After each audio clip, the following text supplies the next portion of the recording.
성도 여러분 안녕하십니까? 2024년 2월 6일 화요 새벽 말씀 함께 나누겠습니다. 함께 나누실 하나님 말씀은 시편 102편 1절에서 11절까지입니다. 본문은 하나님의 구원과 회복을 바라는 탄식의 기도가 기록되어 있습니다. 본문을 통해서 고난 속에서 기도해야 함과 하나님이 고난의 원인이요 해결자 되심에 대해서 묵상하겠습니다. 첫째 묵상할 내용은 고난 속에서 기도해야 한다는 것입니다. 시편 102편에는 설명이 붙어 있습니다. 맨 앞에 보시면 고난당한 자가 마음이 상하여 그의 근심을 여호와 앞에 토로하는 기도라고 하였습니다. 본문의 배경이 되는 때는 이스라엘이 바벨론 포로로 끌려간 시대입니다. 이스라엘은 하나님이 택한 민족이었지만 불순종함으로 하나님의 심판의 도구인 바벨론을 통해 멸망당하고 백성들은 이방 땅 바벨론의 포로로 끌려오는 고난을 겪고 있었습니다. 그럴 때 그 고난의 상황에서 드린 기도가 오늘 본문의 내용입니다. 본문 1절에 보시면 여호와여 내 기도를 들으시고 나의 부르짖음을 주께 상달하게 하소서라고 하였습니다. 여기 보시면 고난당하여 마음이 상할 때 시인은 하나님께 기도하고 있습니다. 이렇게 고난의 때에 하나님께 기도하는 것은 신앙의 중요한 원리입니다. 고난의 때는 기도할 때입니다. 하나님이 그의 백성들에게 고난을 허락하시는 이유는 이를 통해 더 성결하고 더 견고하며 더 성숙하여 하나님의 영광에 이르게 하기 위함입니다. 그런데 고난의 가운데에 이런 영적인 유익과 전화위복의 역사는 기도할 때에 나타납니다. 본문에 보시면 어떻게 기도하라 하였습니까? 나의 부르짖음이라고 했습니다. 부르짖으며 기도한다 했습니다. 고난의 때는 부르짖는 기도를 드려야 합니다.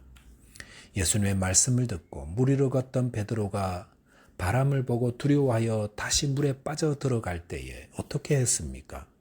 마태복음 14장 30절에 보시면 소리질러 이르되 주여 나를 구원하소서라고 하였습니다. 베드로는 소리를 질러 주여 나를 구원하소서라고 했습니다. 이것이 부르짖는 기도입니다. 그럴 때 주님이 즉시 손을 내밀어 베드로를 잡아 구원해 주셨습니다.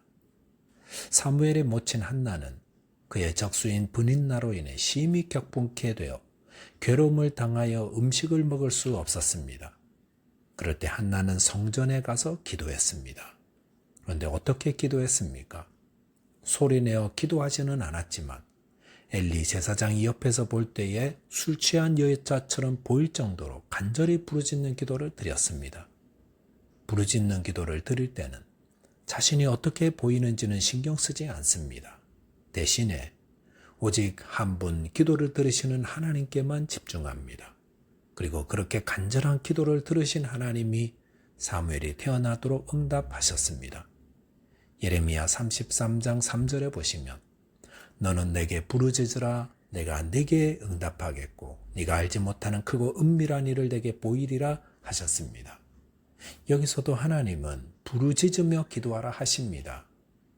이 예레미야 33장의 상황은 예레미야 선지자가 하나님의 말씀을 전하다가 감옥에 갇힌 상황입니다.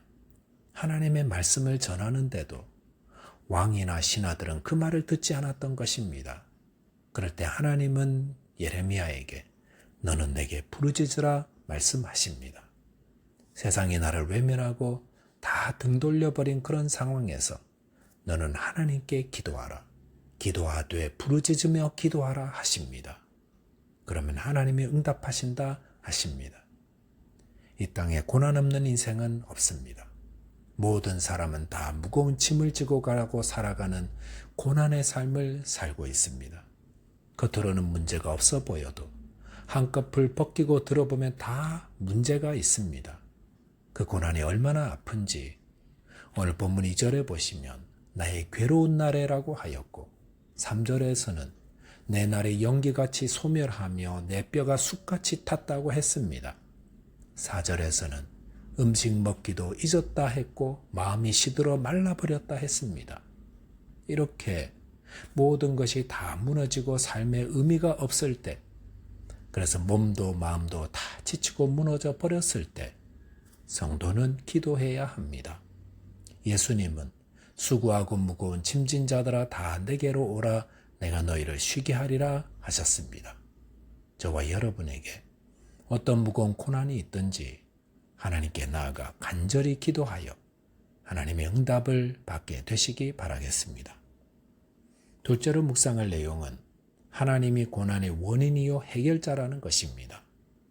본문 6절과 7절에 보시면 나는 광야의 올빼미 같고 황폐한 곳에 부엉이 같이 되어 싸우며 내가 밤을 새우니 지붕 위의 외로운 참새 같으니다라고 하였습니다.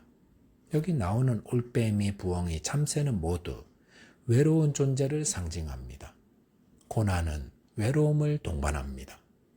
가족도 친구도 아무런 도움이 되지 못하고 철저하게 혼자 남게 되는 것이 고난입니다. 본문에 나오는 광야, 황폐한 곳, 지붕 또한 외로운 곳입니다.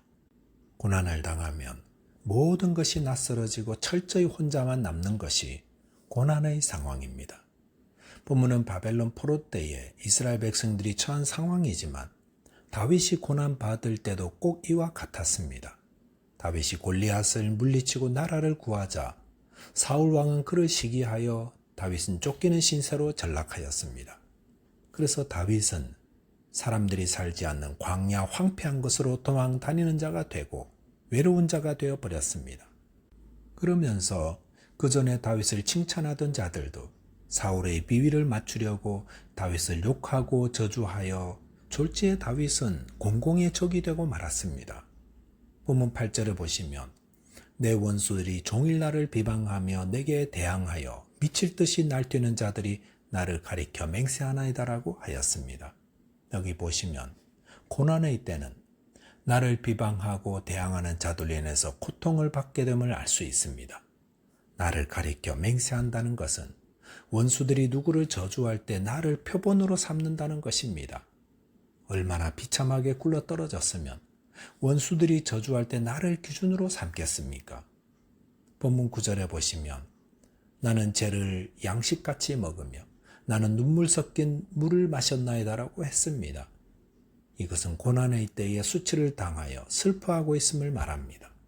본문 10절에 보시면 주의 분노와 진노로 말미암음이라 주께서 나를 들어서 던지셨나이다라고 했습니다. 여기 보시면 고난의 이유를 주의 분노와 진노 때문이라 하였습니다. 그 말은 현재 이 고난의 상황의 원인이 하나님께로부터라는 말입니다. 즉 이스라엘 백성들이 바빌론의 포로로 끌려와 이런 고난과 외로움과 수치를 당하며 사는 것은 하나님께 범죄하였고 이에 대한 징계로 말미암은 것이다라는 말입니다. 그렇다면 다윗의 고난은 어떻게 해석할 수 있겠습니까? 그것은 이를 통해 다윗을 연단하고 왕으로 훈련시키기 위해서라 할 수 있습니다. 성도에게 임하는 모든 고난의 원인은 하나님께 있습니다. 그것이 죄를 지어 징계를 받아서일 수도 있고 다윗처럼 하나님이 그를 연단시키기 위한 과정으로 고난을 허락하실 수도 있습니다. 욥처럼 우리가 알 수 없는 이유로 큰 고난을 당할 수도 있습니다. 그런데 중요한 것은 그런 고난의 원인이 하나님께로부터임을 아는 것, 그것은 그 고난을 해결할 분도 하나님이시라는 말입니다. 문제의 원인을 알면 해결의 답도 찾을 수 있습니다. 하나님은 우리를 아프게도 하시지만 또 우리를 낫게도 하시는 분입니다. 우리를 낮추기도 하시지만 높이시는 분이기도 합니다. 우리를 아프게도 했다가 또 낫게도 하시고 우리의 눈물을 닦아주시고 새롭게 해주시는 분도 하나님이십니다. 그러므로 모든 고난의 문제를 하나님께 나와 기도하면 하나님의 응답을 받아 그 고난을 이길 수 있습니다. 하나님은 성도의 삶에 고난을 허락하시는 분입니다. 그리고 그 고난을 통해 하나님의 뜻을 이루어 가십니다. 그러므로 고난이 올 때에도 하나님을 향한 믿음을 굳건히 해야 하는 것입니다. 그리할 때에 하나님의 뜻에 순종함으로 또 기도함으로 인내하면 고난이 변하여 복이 되는 것입니다. 기도하겠습니다. 하나님 아버지, 원치 않는 고난이 올 때 기도하는 자 되게 해 주옵소서. 부르짖으며 기도하여 주님의 응답을 얻게 해 주옵소서. 또한 하나님만 의지하는 믿음으로 승리할 수 있도록 도와주옵소서. 예수 그리스도의 이름으로 기도하옵나이다. 아멘. 오늘도 믿음 안에서 승리하는 하루 되시기 바라겠습니다. 감사합니다.